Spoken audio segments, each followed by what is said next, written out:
ভিডিওটা শুরু করার আগে আমার তোমাদের সবার কাছে একটা রিকোয়েস্ট হলো গাইস, প্লিজ ভিডিওটা ফুল দেখো। অ্যান্ড যারা এই ডার্লিং ইন দ্য ফ্র্যাঙ্কস অ্যানিমেটা একবারের জন্য দেখছো তাদেরকে আমি প্রমিস করতেছি তারা একটু হলেও ইমোশনাল হয়ে যাবে। আজকের ভিডিওটা শুরু করার আগে তোমাদেরকে খুবই সিম্পল একটা প্রশ্ন করি, তোমাদের মধ্যে এমন কোন অ্যানিমে ফ্যান কি আসো যে জিরো টুকে চিনো না? যে জিরো টুকে একবার দেখছে সে সারা জীবন জিরো টুকে মনে রাখছে। লাল শিং, গোলাপি চুল, কনফিডেন্ট বাট ব্রোকেন চোখ, অ্যান্ড সে একটাই শব্দ, darling. Make a cup of coffee for your head. I'll get you up and going. 俺たちも二人で一人だ কিন্তু এখানে প্রশ্ন হলো, জিরো টু কি জাস্ট একটা ওয়াইফু ম্যাটেরিয়াল নাকি অ্যানিমে হিস্ট্রির সবচেয়ে ট্র্যাজিক ফিমেল ক্যারেক্টারদের মধ্যে একটা? আজকের ভিডিওতে আমরা সেটাই ফাইন্ড আউট করব। আর আজকের ভিডিওতে আমরা এমন একটা অ্যানিমে রিভিউ করব যেটা প্রথমে তোমাদেরকে রোম্যান্স দেখাবে, এরপরে সাইফাই দেখাবে, আর একদম এন্ডিং এ এসে তোমার হার্ট ব্রেক করে দিবে। Darling in the francs. এই অ্যানিমে কিন্তু শুধু জিরো টু এর জন্য ফেমাস না। এই অ্যানিমের ফেমাস হওয়ার কারণ হলো এই অ্যানিমে আমাদের প্রশ্ন করে যে ভালোবাসা জিনিসটা আসলে কি, ইমোশন জিনিসটা কি, মানুষ হওয়ার মানে কি, আর সবচেয়ে বড় কথা কিভাবে একটা ব্রোকেন রিলেশনশিপ পুরো পৃথিবীর ডেস্টিনিটাকে বদলায় দেয়। সো ভিডিওটা শেষ পর্যন্ত দেখতে থাকো, কারণ ভিডিওর শেষে আমি এক্সপ্লেইন করব কেন ডার্লিং ইন দ্য ফ্র্যাঙ্কস একই সাথে ওভাররেটেড, আন্ডাররেটেড আর একটা controversial masterpiece. So let's get started. Darling in the Franxx অ্যানিমেটা রিলিজ হয়েছিল 2018 সালে অ্যান্ড A1 পিকচার্স আর ট্রিগারের কোলাবোরেশনের মাধ্যমে অ্যানিমেটা বানানো হয়েছিল যতটুকু আমার মনে আছে। অ্যান্ড এই অ্যানিমের জনরা রোম্যান্স, সাইফাই, মোচা রোবট ফাইটিং এরকম টাইপের কিছু হবে। অ্যান্ড অ্যানিমের মোট এপিসোড হলো 24টা, অ্যান্ড 24টা এপিসোডের মধ্যে আমাদেরকে সেই লেভেলে একটা ইমোশনাল ড্যামেজ দেয় যেটা অনেক অ্যানিমে 50 এপিসোডও দিতে পারে না। অ্যান্ড অ্যানিমেশন কোয়ালিটি আমার মতে অ্যাভারেজ, অনেকের কাছে পার্সোনালি ভালো লাগে, বাট আমার কাছে পার্সোনালি অ্যাভারেজ লাগে, অনেক বেশি খারাপ বলবো না। অ্যান্ড অবশ্যই ওয়ান পাঞ্চ ম্যানের সিজন 3 থেকে তো পারে। ডার্লিং ইন দ্য ফ্র্যাঙ্কস এর ওয়ার্ল্ডটা আমাদের নর্মাল ওয়ার্ল্ড থেকে অনেক বেশি ডিফারেন্ট। এটা একটা কোল্ড লাইফলেস ফিউচার আর্ট। এখানে মানুষ কোনো ধরনের এইজিং করে না, মানে মানুষের বয়স বাড়ে না, কারণ বয়স বাড়া মানে পেইন, আর পেইন মানে ইমোশন। এই দুনিয়াতে রিপ্রোডাকশন প্রায় বন্ধ, কারণ রিপ্রোডাকশন মানে হলো রেসপন্সিবিলিটি, আর রেসপন্সিবিলিটি মানে ফ্রিডম লস হইলে ইমোশনের সমস্যা হবে। লাইক এখানে ইমোশনটা একটা উইকনেস হিসেবে ধরা হয়, ভালোবাসার ডিস্ট্রাকশন হিসেবে ধরা হয়। মানুষ থাকে একটা জায়েন্ট মোবাইল সিটিতে, প্ল্যান্টেশন বা এরকম কিছু নাম ছিল ওয়ার্ল্ডের। অ্যান্ড সেই দুনিয়ার বাইরে একটা সেই মনস্টার টাইপের রোবট, ক্ল্যাকজোলাস, ওয়েট আমি দেখি কি নাম, ক্লাক্সোসোরাস বা এরকম কিছু একটা নাম হবে। মানে ওই মনস্টার রোবট টাইপের জিনিসগুলোর সাথে ওদের ফাইট করতে হয়।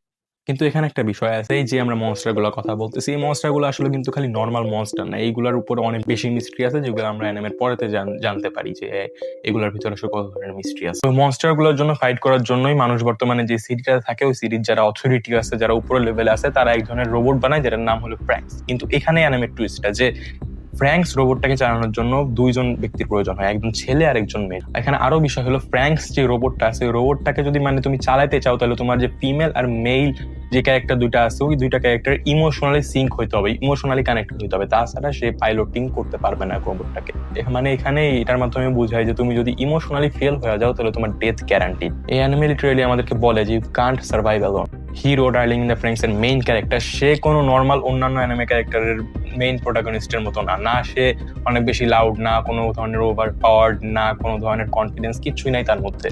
সে একটা বেকার ছেলে। শুরুর দিকে হিরো না ওই ফ্র্যাঙ্কস রোবট চালাইতে পারে, না ওর পার্টনারের সাথে কিছু ম্যাচ করে, সব পার্টনারে রিজেক্ট করার কনফিডেন্স একদম মাটির নিচে। সে নিজের এক প্রকার বার্ডেনের মতো মনে করে, লাইক সে মনে করে যে আমি এখানে থাকাই যোগ্য না। এই জিনিসটা অ্যাকচুয়ালি আমাদের রিপ্রেজেন্ট করে যে আমরা রিয়েল লাইফে বর্তমানে টিনেজারদের একটা যে ইনসিকিউরিটি কাজ করে, নিজেকে নিয়ে সবসময় একটা জিনিসকে নিয়ে ইনসিকিউরিটি কাজ করে, আইডেন্টিটি ক্রাইসিস, পারপাসলেস লাইফ, এরকম টাইপ জিনিসগুলো রিপ্রেজেন্ট করে হিরো রিয়েল লাইফের। ডার্লিং ইন দ্য ফ্র্যাঙ্কস এর মেইন প্রোটাগনিস্ট এমন একটা ক্যারেক্টার যাকে হিরো বানানো হয়নি, সে ধীরে ধীরে হিরো হয়ে উঠছে অ্যানিমের সাথে সাথে ধীরে ধীরে। এখন আসে অ্যানিমের হার্টে নিয়ে জিরো টু। まさか溺れてる助けなきゃまるで金縛りにあったようだった山めかしく生えた2本の角だ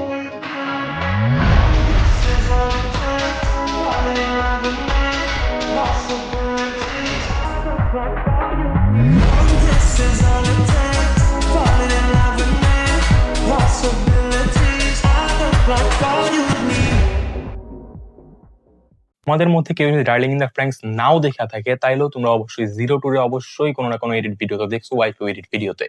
জিরো টু এতটাই famous, and maximum people darling in the Franxx শুরুই করছিল জিরো টুর এডিট ভিডিও দেখার পরে। এন্ড সবাই মনে করছিল এটা জাস্ট নর্মাল একটা fan service type anime, romcom anime. But when যারা দেখছে অ্যানিমেটা, দেন বুঝতে পারছে এটা কোন টাইপের একটা অ্যানিমে। 02 এখন এখন আমরা একটু সিরিয়াস ব্যাপারে আসি। 02 এমন একটা ক্যারেক্টার যে একটা হিউম্যানও না, যে একটা মনস্টারও না। এই দুইটার মাঝখানে আটকে থাকা একটা লোনলি সোল। হিউম্যান প্লাস ক্ল্যাকজোরাস যে মনস্টারটা আছে ওইটার সাথে হাইব্রিড একটা লাইক জিনিস হয়ে 02 তৈরি হয়েছিল, তো ওইরকম টাইপের একটা জিনিস আর কি। মানে দুইটার ব্রিড হওয়ার পরেই ওর জন্ম হয়েছে। সবাই তাকে ভয় পায়, সবাই তাকে পার্টনার কিলার বলে, বিকজ 02 সাথে যতগুলো পার্টনারই যায় তারা সবাই মরে যায়, তো সবাই তাকে পার্টনার কিলার নামে একটা নিকনেম দিয়ে দিয়েছিল। এটার অনেক ধরনের কথা শোনাইতো, বাট কেউ কখনো তাকে জিজ্ঞেস করে নাই যে সে আসলে কি ফিল করে। 02 এর সবচেয়ে বড় পেইন হলো সেও অ্যাকসেপ্টেড হইতে চায়, মানুষ হইতে চায়, লাভ চায়, ভালোবাসা চায়। 02 এর ড্রিম হলো I want to become human with my darling. ANM এর হার্ট হইল 02 আর হিরো। প্রথম দিকে যে relationship fully toxic and unstable and only one sided obsession, but ধীরে ধীরে অ্যানিমের সাথে সাথে রিলেশনশিপটা যেভাবে গ্রো করে, one of the best design টাইপের তোমরা বলতে পারো। 02 হিরোকে ব্যবহার করে, কারণ 02 ভাবে যে হিরো হলো তার চাইল্ডহুড ডার্লিং, আর হিরো 02 এর কাছে যায় কারণ সে অ্যাকসেপ্টেড হতে চায়। সময়ের সাথে সাথে 02 শেখে যে লাভ মানে ম্যানিপুলেট করা না, লাভ আসলে কেয়ার। আর হিরো শিখে যে সে আসলে পুরা ইউজলেস না, সেও আসলে কিছু না কিছু ডিজার্ভ করে লাইফে। হিরো আর 02 এর রিলেশনশিপ অন্যান্য রমকম অ্যানিমের মতো পারফেক্ট না, বাট এটা রিয়েল, আর এটাই ডার্লিং ইন দ্য ফ্রেন্ডস অ্যানিমেটাকে এত স্পেশাল বানায়। এখন যদি কিছু সাইলেন্ট ক্যারেক্টার নিয়ে কথা বলি, একটা ক্যারেক্টার ছিল ইচুগো নেম মেবি, যেও আমাদের হিরো যে মেইন ক্যারেক্টার তাকে পছন্দ করতো, বাট আমাদের হিরো মেইন ক্যারেক্টার তাকে একটা বোন হিসাবে দেখতো, এন্ড ওই মেয়েটার জন্য হালকা পাতলা ফিল হয়, বাট মোটামুটি। এখন আরেকটা সাইড ক্যারেক্টার, ওটা হলো ওদের ক্যারেক্টার গুলোর নাম হলো কোকোরি অ্যান্ড মিৎসু, এরকম কিছু একটা নাম ছিল। ওরা দুজন একটা রিলেশন ছিল, লাইক এদের রিলেশনশিপটা I think one of the best design হয়েছে ডার্লিং ইন দ্য ফ্র্যাঙ্কসে। পার্সোনালি আমার কাছে 02 অ্যান্ড হিরো রিলেশন থেকে আমার মিৎসুরো আর কোকোরো, এই দুইটা ক্যারেক্টার রিলেশনশিপের বিল্ডিংটা অনেক বেশি ভালো লাগে, অ্যান্ড অবশ্যই অনেক বেশি একটা ইমোশনাল আমার কাছে কেন যেন লাগে। লাইক আমি জানি না, তাদের যখন এত কষ্ট করে রিলেশনটা হয়, অ্যান্ড লাইক যে মানে যে মেয়ে ক্যারেক্টারটা থাকে ওটা প্রেগনেন্ট হয়ে যায়, এন্ড দেন ওদের অথরিটি আইসে ওদের লিটারালি মেমোরি ইরেস্ট করে দেয়। মেমোরি ইরেস্ট করার পর ওরা দুজন যখন দুজনের সামনে আসে, ওরা দুজন একে অপরকে চিনতেই পারে না, and on that time literally like আমার অনেক বেশি ইমোশনাল ফিল হয়েছিল। I don't know why, maybe আমি অনেক বেশি কানেক্টেড হয়ে গেছিলাম, বাট পার্সোনালি আমি এই রিলেশনটা আমার কাছে বেশি ভালো লাগছিল পার্সোনালি, কেমন আই ডোন্ট নো। そもそも彼女は新しい仲間ですか？新しく来たのはあなたの方じゃ。記憶を操作され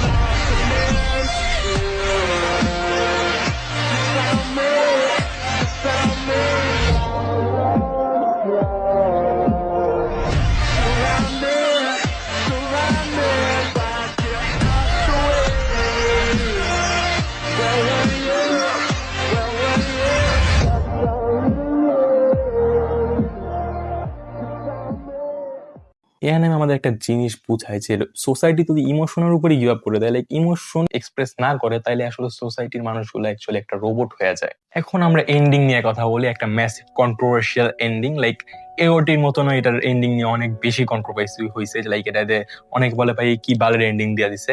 তো যারাই কথা বলো যে ভাই কি বালের এন্ডিং দিয়া দিছে, তাদেরকে আমি একটা কথাই বলতে চাই, I agree with you guys. I am sorry guys, আমার কাছে লাইক লিটারালি মনে হয়েছিল যখন আমি হুট করে দেখি ভাই এলিয়েন রিভিল স্পেস ওয়ার এত ফাস্ট পেসিং করে ফেলতেছে, আই এম লাইক ভাই হোয়াট দ্য ফাক ভাই, কি হইতেছে ভাই, এখানে কি চলতেছে ভাই, আই এম ভাই কি চলতেছে, এটা কি হইতেছে হুট করে।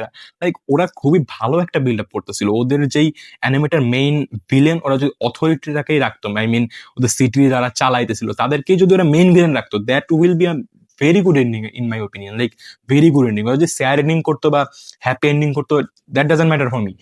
এটা আমার জন্য ম্যাটার করতো না। ওরা লাস্টে যে অন্য কোনো ভাবেও যদি দুইটা ক্যারেক্টারকে মেরে ফেলতো, এটা ম্যাটার করতো না আমার জন্য। বাট ওরা হুট করে স্পেস রিভিল, এরিয়ান রিভিল, এইটা সেটা বালছাল কত কিছু করে স্পেসে নিয়ে গেছে। মানে এমন কিছু করছে, আমি বলে ভাই কি চলতেছে। আমি পুরা সিরিজ একটা কিছু দেখে আসতাম, যদি এরকম হয়তো যেটা হিন্ট দিয়ে আসতেছে যে 24 এপিসোডের মনে করো 12-13 এপিসোড থেকে হালকা পাতলা হিন্ট দিকে আসতেছে যে সামনে যে অনেক বড় কিছু হবে, লাইক এলিয়েন রিভিল হবে, হুট করে মানে এলিয়েন রিভিল হয়ে গেছে। আমি লাইক ভাই হোয়াট দ্য ফাক ভাই, এরা মেইন ভিলেন। আমি পুরো সিরিজ দেখতেছি একটা, আর হুট করে এখন এটা মেইন ভিলেন হয়ে গেছে। বাট বললাম I agree with you guys, but full animated I don't think so ruin করে, বিকজ ফুল অ্যানিমের সাথে অ্যাকচুয়ালি ইমোশন কাজ করে, এন্ড অনেকের কাছে লাইক এই রুইন জিনিসটা কাজ করে না। অনেকে বলে যে ভাই এটা অ্যাকচুয়ালি একটা মাস্টারপিস, হুট করে টুইস্ট দিয়ে দিচ্ছে। অ্যাকচুয়ালি আমি বলি যারা কন্টেন্ট বুঝে যে অ্যাকচুয়ালি জিনিসটা কি, তারা বুঝছে জিনিসটা যে এইটার মাধ্যমে অ্যাকচুয়ালি স্টোরিটার একটা পেসিংটা রুইন করে দিচ্ছে একদম পুরা। বাট অনেকে বলে যে ভাই ভাই ভাই ভাই কি টুইস্ট দিছে, ও মাই গড মাস্টারপিস। এটা এরকম আসলে কিছুই না, কারণ ভাই মাস্টারপিস হইতে হইলে তুমি যদি হুট করে একটা টুইস্ট দেয়, ওই টুইস্টের সাথে একটা হিন্ট আগে থেকেই থাকে। অ্যাটাক অন টাইটান যে এত টুইস্ট দিছে, সবগুলা টুইস্টেরই কোনো না কোনো হিন্ট আমরা আগে 1, 2, 3 সিজন সব সিজনেই ছিল, ওই সিজন থেকে এসে কানেক্ট করে এখানে টুইস্ট দিছে। বাট এইটা হুট করে দিছে, লাইক কোনো ডিটেইলিংই নাই। তো দ্যাটস ওয়াই অনেকে বলে। আরো অনেক সমস্যা আছে ইউনো পার্সোনালি, এটার মাঙ্গা বা মাঙ্গা তাই বলো, এটার সাথে অ্যানিমের মিল নাই দুইটার এন্ডিং এর। মানওয়াতে মেবি হ্যাপি এন্ডিং, আমি এখন এটা পার্সোনালি ভালো করে জানি না। এন্ড অ্যানিমেতে স্যাড এন্ডিং, দুইটাতে লাস্টে গিয়ে দুই ক্যারেক্টারই মেবি মরে যায়। এন্ড এন্ডিং এর দিকে যখন লাইক দেখি যে সবাই অনেকদিন ধরে অপেক্ষা করতেছে এন্ড গাছ লাগাচ্ছে, অনেক কিছু করতেছে, আমার যতটুকু মনে আছে পৃথিবীতে শান্তি ফিরে আসছে, এগুলো দেখে লিটারালি আমি অনেক বেশি ইমোশনাল হয়ে গেছিলাম। As if it was really that easy for me to get over you.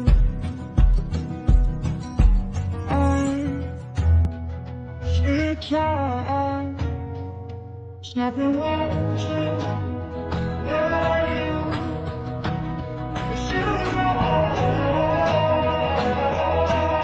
And যদি বলি অ্যানিমের মধ্যে তোমাদেরকে অ্যানিমে কি বোর করবে নাকি, আই মিন ইয়েস, আমাকে বোর করছিল, I don't know Y. But যখন আমি অ্যানিমে দেখে স্টার্ট করছিলাম তখন প্রথম দিকে অনেক এন্টারটেইন করছে, বাট ইন দ্য মিডের দিকে যাই আমার হালকা পাতলা বোরিং লাগতেছিল, ভাবছিলাম যে ড্রপ করে দিব নাকি, বাট আমি ক্যারি অন করছি এন্ড মোটামুটি ভালোই লাগছে অ্যানিমেটা। If we talk about this thing, কাইলিং ইন দ্য ফ্রেন্ডস একটা পারফেক্ট অ্যানিমে না, বাট ইমোশনাল ইম্প্যাক্ট অনেক বেশি ক্রিয়েট করে। এটা শুধুমাত্র অনেকে মনে করে যে একটা ফ্যান সার্ভিস অ্যানিমে, জাস্ট 0-2 জন্য স্টার্ট করে এন্ড দেন তারা একটা ভালো কিছুই পায়। I'm riding on time.